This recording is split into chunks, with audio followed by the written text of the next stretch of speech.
Assalamualaikum warahmatullahi wabarakatuh. Apa kabar pegiat bola?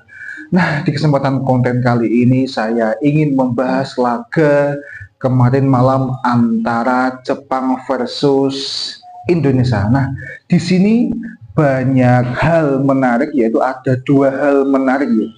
Di samping laga tersebut Jepang versus Indonesia itu. Nah, tetapi sebelum itu mungkin akan saya awali terkait bagaimana jalannya pertandingan tersebut. Nah, seperti itu. Nah, eh, setelah kita melihat laga tadi malam, sebenarnya timnas kita itu bermain on fire, bermain bagus. Dan itu terbukti setelah ada berbagai peluang untuk kita mencetak gol. Di situ didapat dari peluang Ragnar, Stroik, dan juga Yakob. Nah, tapi itu belum bisa dimanfaatkan dan akhirnya sampai berjalan kurang lebih 35 menit pertama itu Indonesia bisa mengimbangi, bisa melakukan build up ke lini pertahanan dari Jepang. Nah, di sini bagusnya Jepang yaitu dia pressingnya itu sangat cepat dan juga transisinya itu juga bagus, lincah, dan juga dia pintar untuk pergerakan tanpa bolanya. Nah, itu terbukti di babak pertama, yaitu dia bisa melakukan gol, 2 gol gitu. Setelah Kevin Dix itu ditarik dan gol kedua itu tercipta. Dan yang menarik lagi itu di jalannya pertandingan itu performa dari Rizky Ridho. Dan sebenarnya Rizky Ridho ini juga bermain bagus. Dia beberapa kali bisa menahan serangan dari Minamino, Mitoma, dan kawan-kawan, menggagalkan serangannya dan melakukan build up ke depan. Nah, seperti itu. Dan debut Kevin Dix itu juga bagus, walaupun Kevin Dix belum pernah bermain bersama dalam satu tim timnas Indonesia, tetapi dalam satu debutnya itu sudah bisa dikatakan bagus lah. Nah, seperti itu.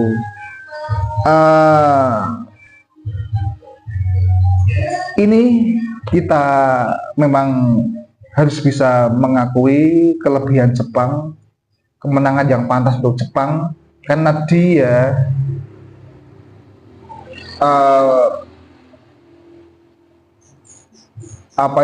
umpan 1-2-nya itu dia sangat rapi sekali, build up-nya sangat rapi sekali, umpan 1-2 sangat rapi sekali.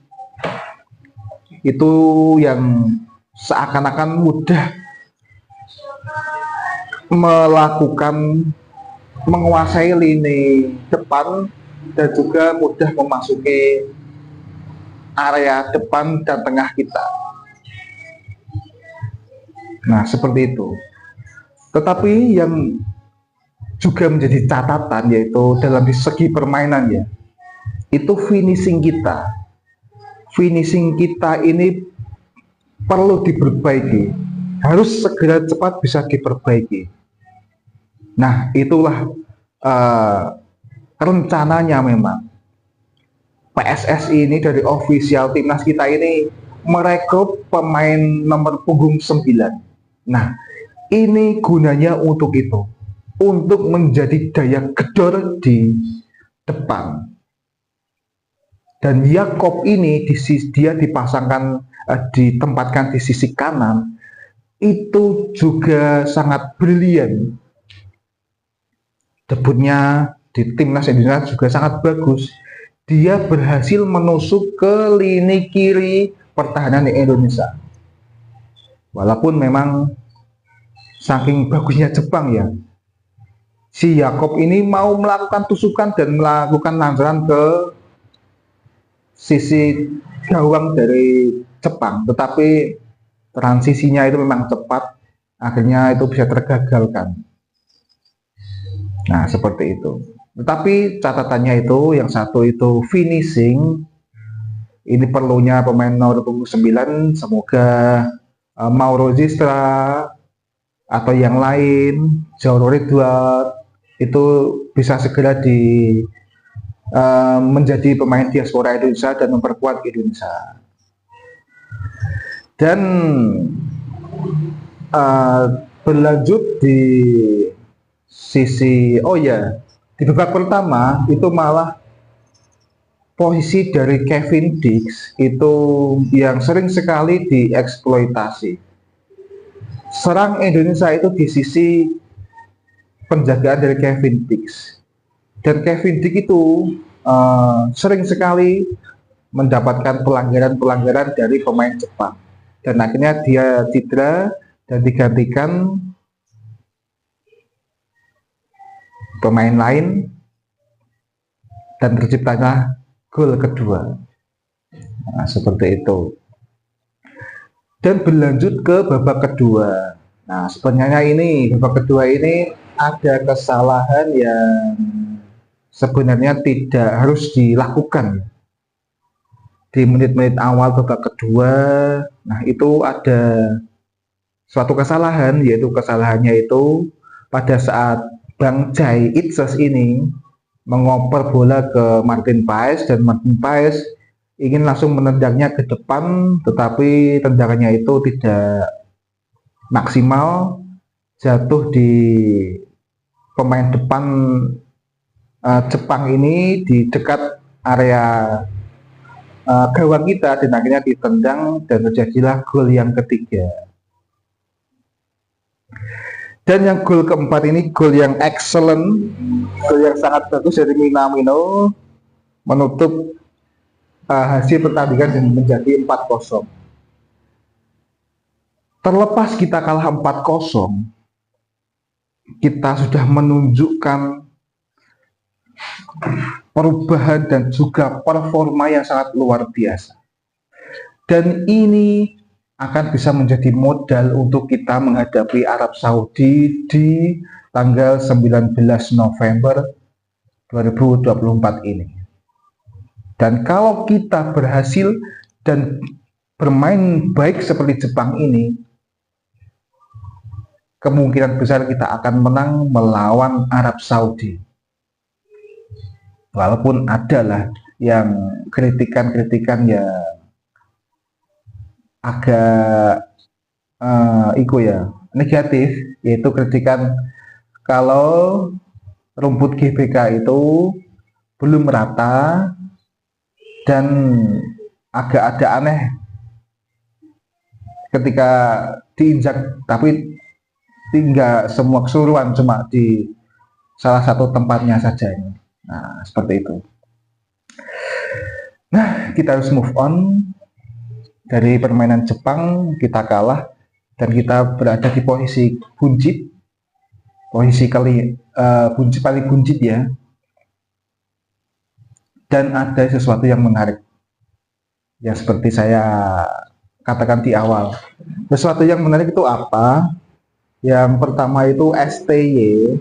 STY ini agak merasa tertekan bahwasanya 5 laga Indonesia belum bisa memenangkan 1 laga pun, dan 2 kali berturut-turut kalah. Itu Sintayong mengatakan pada media dia agak terasa tertekan. Tetapi kita harus optimis, kita masih mempunyai 5 laga, kita harus bisa memaksimalkan itu. Dan ada juga yang menarik dari ini, berasal dari Pak Erick Thohir.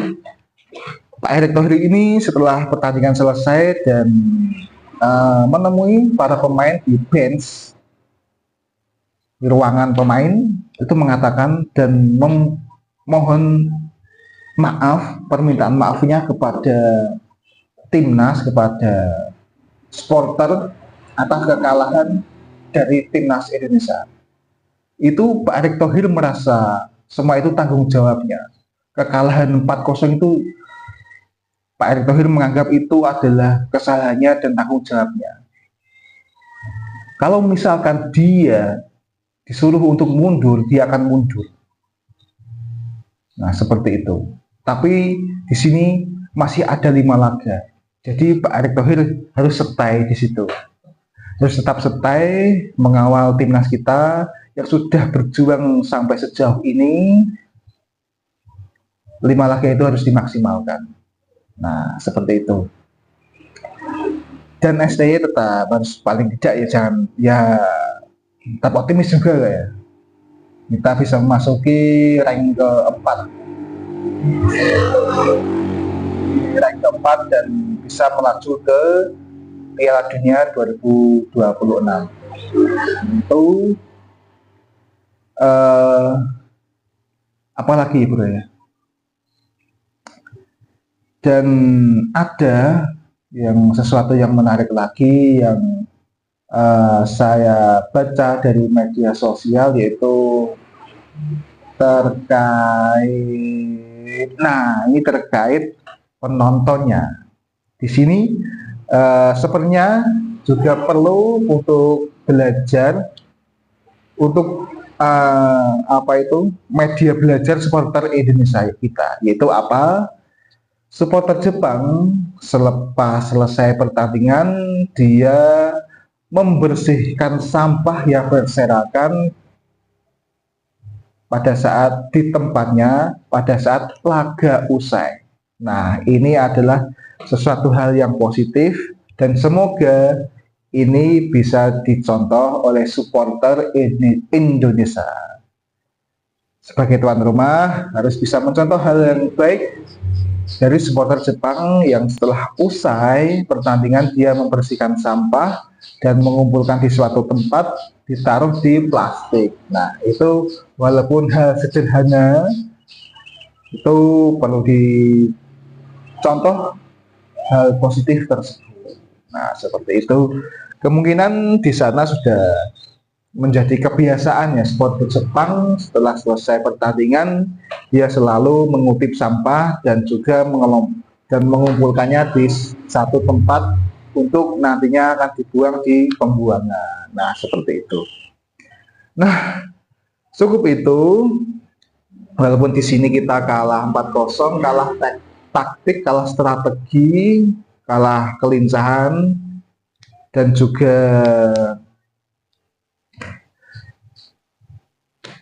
kalah di semua lini. Kita harus tetap optimis. Kita masih jauh di sisi kelasnya Jepang, tetapi kalau di kelas tim yang lain kita bisa dikatakan imbang lah secara permainan. Oke, tetap optimis Garudaku, optimis memenangkan next laga yang terdekat tanggal 19 melawan Arab Saudi, paling tidak menang 2-0 di kandang. Nah, seperti itu. Nah, oke, terima kasih. Semoga kalian suka dengan pembahasan ini dan kalian suka dengan gaya pembahasan saya, gaya penyampaian saya. Terima kasih. Wassalamualaikum warahmatullahi wabarakatuh. Salam pegiat bola.